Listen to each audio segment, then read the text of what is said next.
Warahmatullahi wabarakatuh. Nama saya Nuainuddin bin Akli, nombor matrik 10 DKM 22F1074. Sekarang saya nak membentangkan pernyataan masalah antara rokok elektronik.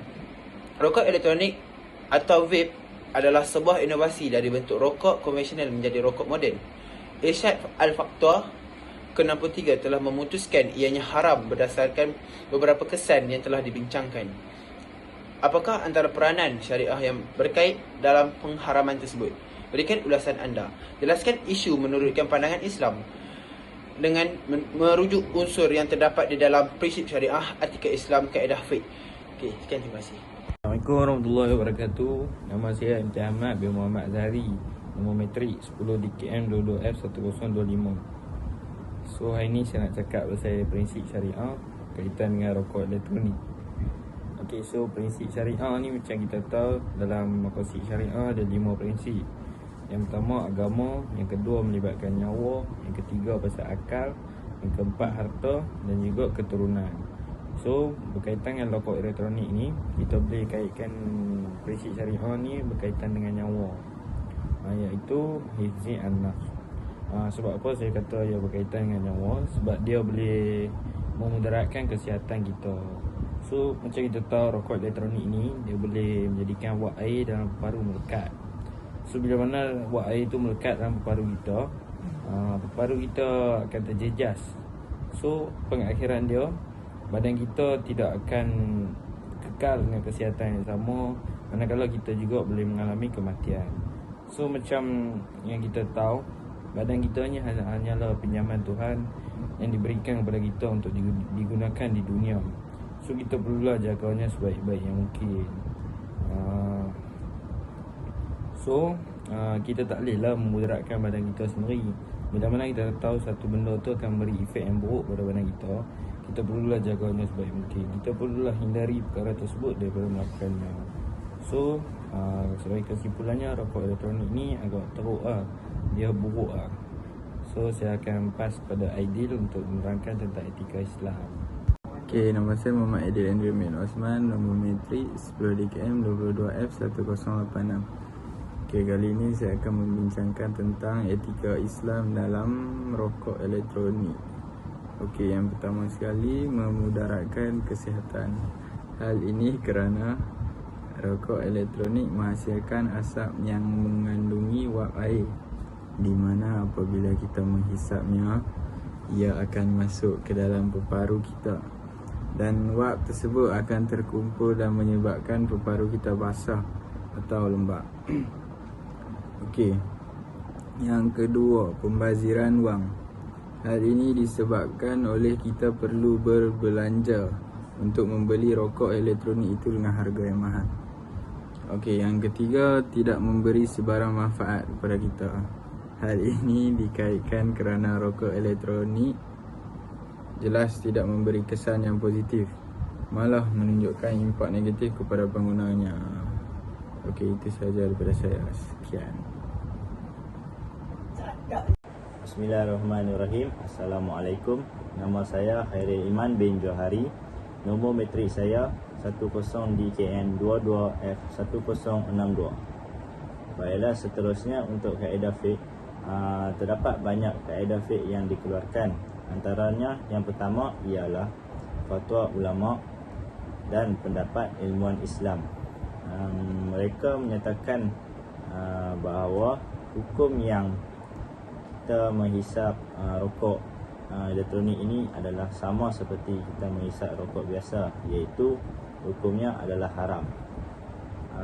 Yang kedua, pendapat dari pakar Presiden Persatuan Perubatan Malaysia MMA, Dr. Ashok Zakaria Philip juga berpendapat bahawa rokok elektronik boleh membawa kemudaratan kepada penggunanya. Tambah beliau lagi, kebanyakan bahan kimia yang terkandung di dalam asap rokok konvensional, iaitu rokok yang masyarakat kita sering hisap pada masa kini, juga terdapat di dalam rokok elektronik walaupun kadarnya lebih rendah. Beliau juga melalui persatuan menggesa agar Kementerian Kesihatan mempertimbang untuk mengharamkan penggunaan rokok elektronik melihat kepada kemudaratan yang bakal berlaku. Beliau melakukan seperti ini adalah kerana dia dapati rokok elektronik ini boleh menyebabkan sakit seperti kanser dan juga sakit-sakit yang lain. Ianya sama juga seperti rokok biasa, tetapi jika kita mengambilnya terlalu ekstrim ataupun terlalu kerap sahaja, ia akan berlaku. Bukan itu saja, rokok elektronik ini juga mempunyai nikotin, iaitu bahan yang boleh menyebabkan orang yang menghisap itu menjadi ketagih. Seterusnya saya akan berinya kepada rakan saya. Assalamualaikum. Nama saya Muhammad Nazmi bin Muhammad Zaidi. Nombor matrik saya 10 DKM 22F1042. Hari ini saya akan menerangkan tentang dalil pengharaman perkara yang memudaratkan. Firman Allah Ta'ala, A'udzubillahi minasyaitonirrajim, wa la tulqu biaydikum ila tahlukati wa ahsinu. Innallaha yuhibbul muhsinin. Maksudnya, dan janganlah kamu sengaja mencampakkan diri kamu ke dalam bahaya kebinasaan. Surah Al-Baqarah 2195. Seterusnya, sabda Rasulullah SAW, la darara wa la diraran. Maksudnya, tiada kemudaratan, yakni dalam syariat Islam, dan tidak harus mengenakan kemudaratan pada hak. Riwayat Ahmad dan Majah. Dari sini saya boleh simpulkan bahawa Allah dan Rasul telah mencegah kita dari melakukan kemudaratan yang boleh menyebabkan diri kita dalam keadaan yang sakit ataupun bahayalah. Senang kata bahayalah. Okey. Macam mana kalau kita melakukan perkara tu juga, kita boleh dikirakan melanggar syariat dan peraturan yang telah ditetapkan oleh Allah Subhanahu Wa Taala. Okey, berkaitan dengan rokok elektronik.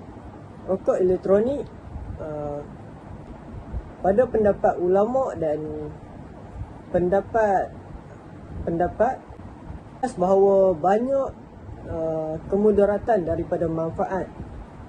Kita harus melihat dari segi kemudaratan atau manfaat yang lebih penting, supaya kita boleh membezakan antara sesuatu benda itu baik ataupun buruk, dan kita akan meninggalkan sekiranya ia buruk. Dari sini,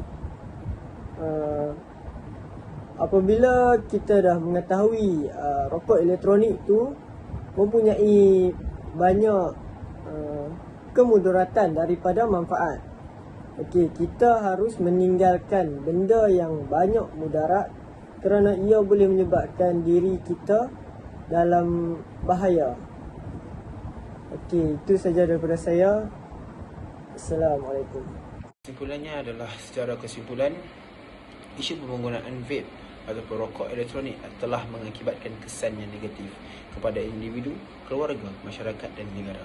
Oleh itu, umat Islam hendaklah menjauhkan diri daripada menghisap rokok elektronik ataupun vape yang bukan sahaja memudaratkan kesihatan, malah diharamkan di dalam Islam. Sekian.